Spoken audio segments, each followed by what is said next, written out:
tey jii l'État a une position officielle. Oui. mu wax ko concernant le massacre de Thiaroye. Oui. Premier ministre bi def démarche dem sax ba ci xarabante ak ñi nga xamante ni ñooy autorités françaises yi ba ñooñu réagir encore yónnee fii ki nga xamante ni mooy seen ministre des affaires étrangères ci cérémonie bi. ba reconnaître que ni ba reconnaître y a massacre pour la première fois.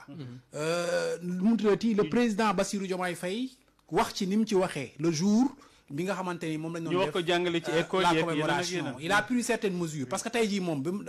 mu waxee wax ji ba wax ji wër ci réseau yi tey dafa defaat beneen post sur son réseau mu wax ni le 1er décembre on n'a pas célébré les tirailleurs mais on a commémoré le massacre ce qui est faux parce que le président bu doon fekkoon massacre bi rek la ñuy commémorer du wax ni dañuy ériger benn journée spéciale du tirailleur chaque premier décembre du wax ni tirailleurs seen histoire dañ ko jàngale ci li nga xamante ne mooy école du wax ñu defar benn mémorial en l'honneur de ces tirailleurs là maintenant comme li ma ko waxee léegi l'État a une position officielle sur ça yow ci état bi nga nekkoo Cheikh Oumar Diagne simple da ngay liggéey biir palais tu es le directeur des moyens généraux de l'État maintenant bu état bi amee position officielle nga am position contraire mais fais l'effort quand même de taire cette position-là en public mais waroo dem ci benn site internet di ko fa wax mu mel ni yow tey jii bokkoo gis-gis ak ñi nga xamante ni tey jii ñoom ñoo la fal et puis il a fait sur deux choses benn bi moom a gën a gêner sax affaire tirailleur bi muy la CEDEAO bi nga xamante ni tey jii Bassirou Diomaye Faye la ses pairs lui ont consacré médiateur pour mu dem ramener les pays de l'AES autour de la table de CEDEAO tey mu dem di wax di conforter les pays de l'AES dans leur position di xarab ñi nga xamante ni tey jii ñooy waa CEDEAO mais loolu bu ko waa yeneen dëkk CEDEAO yi déggee comment ils vont voir le président Bassirou Diomaye Faye qui l'abrite en son sein au palais il est le directeur de son moyen généraux et il attaque la CEDEAO alors que Bassirou Diomaye Faye est le médiateur de la CEDEAO pour ramener les pays de l'AES autour de la table mais loolu pour man il est temps de siffler la fin de la récréation en fait il a comme ni nga ko waxee léegi à chaque fois qu'il est sorti il a créé des polémiques vraiment inutiles est-ce que ban intérêt tey jii la ñu am ci polémique bi ban intérêt la ñu am lu ñu jàlloon ba pare loo xam ne jàll na ba pare sénégalais yëpp kontaan nañ ci célébration bi ñu commémoré parce que c'était la première fois quand même ñu am victoire boobu ci France bon à la limite sax boo déggee nu mu waxee mooy que ñi ñu rey foofu noonu ba jarul leen célébrer parce que xaalis moo taxoon mais il a dit de façon vraiment irrespectueuse boo xamante nee na xaalis moo taxoon ñu boom leen foofu ça c'est la version des Français waaw et ça c'est la version des Français alors que yëf yi c'était plus que ça et moi je pense que qu'il est temps quand même que les autorités prennent de responsabilités parce que mën na wax lii démb wax lii tey bu subaa mën na wax leneen loo xamante ni tey jii mën na créer un incident diplomatique entre le Sénégal et un autre pays et il faut pas attendre d'en arriver là pour moi il faut siffler la fin de la récréation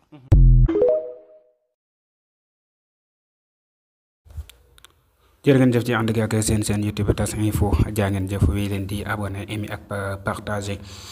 kon mi ngi noonu loolu mooy kàddu yi nga xamante ni kii di Ayoba Faye daal dina ko ci fésal jëmale ko ci li nga xamante ne moom la kii di Cheikh Oumar Diagne daal di woon fésal jëmale ko ci ñii di way tirailleurs yi xam ngeen ni ñii di waay tirailleurs yi maanaam seeni famille daal dina noon war a amal li nga xamante ne moo di ab déclaration à la point de presse ndax liñ leen waxal métti na loolu métti na li ñoom itam ba ca métti na xol yi di yam loolee waral ñoom ñu garde combat bi ngir ne dañ ci wax ak moom kii di nga xamante ne nag moo di porte parole gouvernement bi ñoom moom xamle na ni loolu état bi ñoom ànduñ ci ak moom ci li nga xamante ne moom mii di Cheikh Oumar Diagne daal dina koy fésal li des nag moo di ni moom dañuy kii di le président Diomaye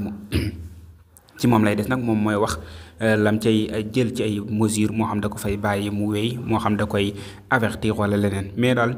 mel na ni lim koy def mi ngi bëgg a bëri lu mat ñaar ci ay yoon yoo xam te ni ñu ngi koy dànkaafu nit ñi di seeni xol di tàng ci moom loolu war na cee jug moom am benn taxawaay boo xam te ne dina ko am boo xam te ne du bokk ak yii nga xam te ne moom lañ koy gis ndaxte bii mu taxawee daa gën a fés mu di wane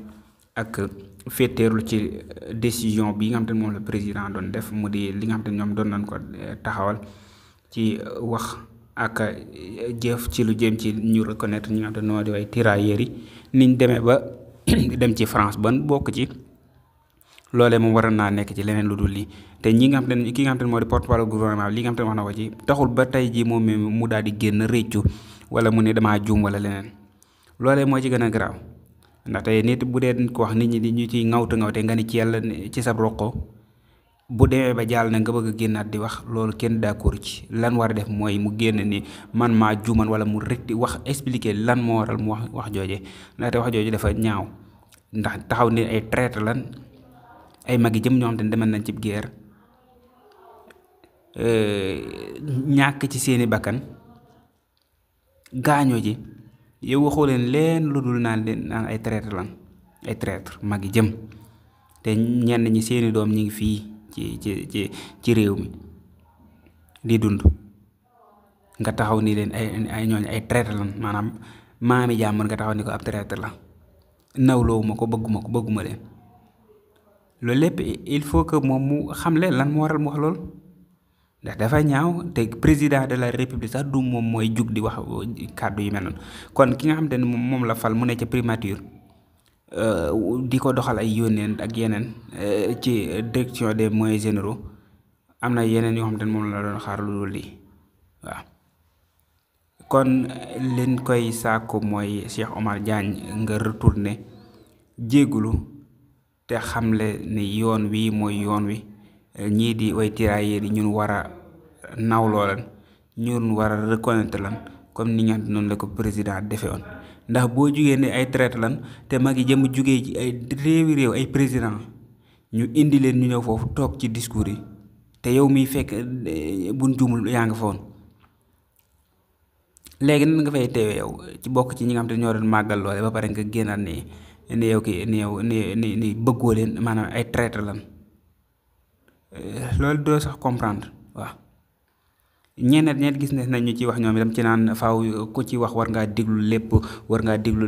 fa waxtaan wi commencé fa mu yem waaye daal kàddu yooyu nga xamante moom la ci wax warul mu wax ko waaw en tant que maami jàmbur sax bu doon ab traître la sax waroo génn ci publiquement nga naan diw ab traître la te lii jar na sax ñi nga xamante ne ñoo di way ñii di njabootu tirailleurs dem porter ji ko plainte ci citation directe waaw ndax daa cité direct nommément ay maami jàmbur muy tirailleurs yi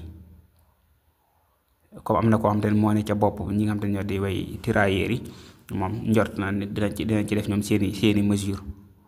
muy loo xam te ne lu ñaaw la ndaxte ñoom ñi nga xam te ne ñoo doon defal comité bi nga xam te ne ñoo saytu woon li nga xam te ne moo di lu jëm ci taxawul